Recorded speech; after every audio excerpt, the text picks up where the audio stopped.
It was through those early days when I first joined the university that Charlie and I got to know each other. And perhaps the most memorable discussion we had was one of the first ones we had, and we talked about genomics research and the direction that he foresaw for the future of the medical school and opportunities for the university. And it is truly very fitting that today we honor Dr. Charles McKown by naming the Translational Genomic Research Institute on his behalf. The institute we dedicate today in Charlie's name is a testament to his bold outlook on life. It is also one of the last investments in this state made possible through the leadership of Senator Robert C. Byrd.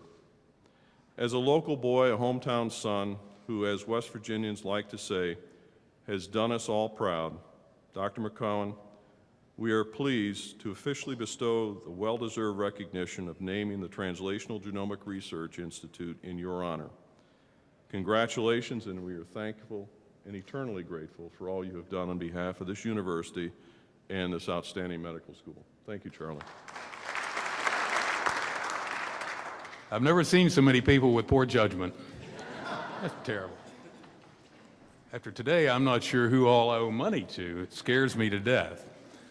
I'll be relatively brief. Schneider said, for God's sakes, not another commencement address, for sure. But ladies and gentlemen, nice to be here this afternoon, let me say. I do appreciate it.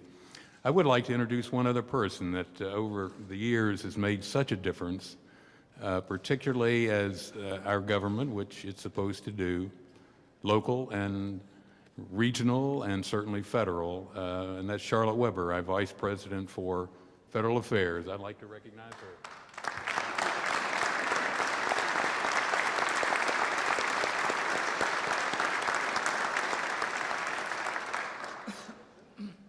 Really, I thought we were here today for the official opening of our institute. It got carried away a little bit out of hand as far as I'm concerned, but I will say that I think we've got an extraordinarily, really very, very powerful project going that will give us, and for our students, our fellows and residents in training, will give us here in Huntington, at Marshall, insight, participation into the most advantageous and futuristic progress in modern medicine. In other words, the cutting edge of medicine as we know it today and in the future. A living example that if you're not thinking 5 years ahead, you're already 10 years behind.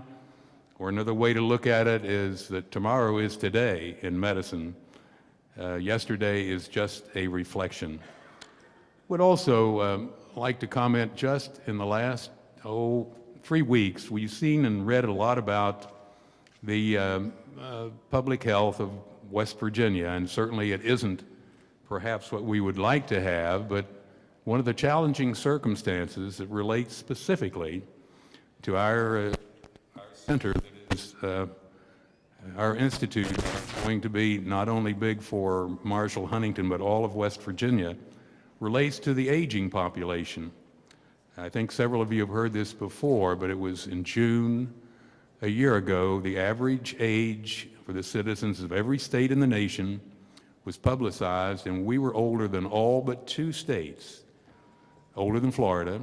And now I've heard recently, this was on television, that we're only 1 state removed from being the oldest state.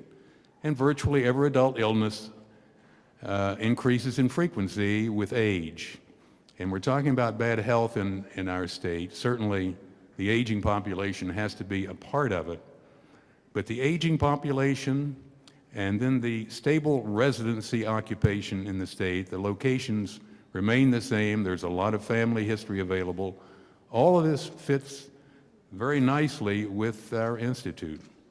I think if you look carefully, and not trying to expand so much on what Dick has had to say, but looking for our students particularly, or those in training, we're now going to be dealing with problems that really demand that you have A, illness, and B, family histories. And we're going to be working on that in no small margin, I can assure you.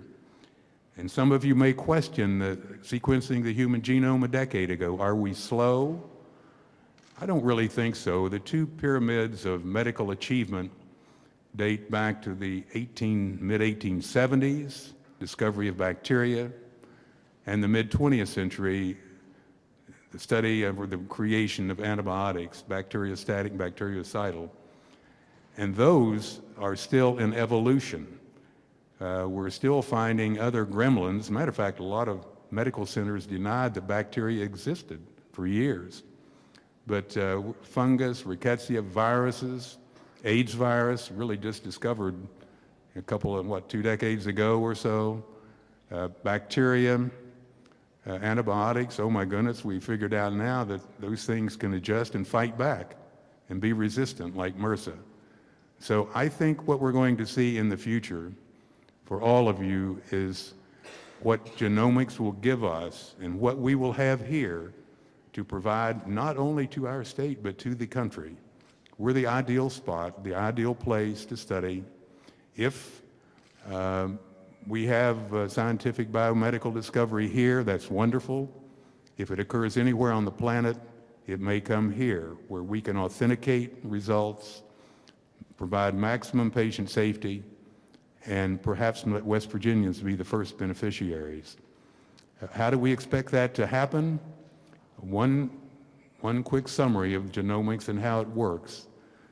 In ostensibly healthy people, we'll find vulnerabilities and susceptibilities, prevent acute illness. In acute illness, we'll be able to find the right treatment and the right dosage. Chronic illness, we'll avoid relapses and exacerbations, and hopefully for congenital illnesses, diminish the incidence, congenital abnormalities, avoid them totally, or diminish the incidence. I don't really have much else to say except thank you, and I guess really, I don't want to get lengthy about this, but I remind myself now of Golda Meir, Prime Minister of Israel, one very glib woman. Somebody was receiving accolades, and she interrupted them and said, "Oh, shut up, you're not great enough to be modest." And that's the way I feel today.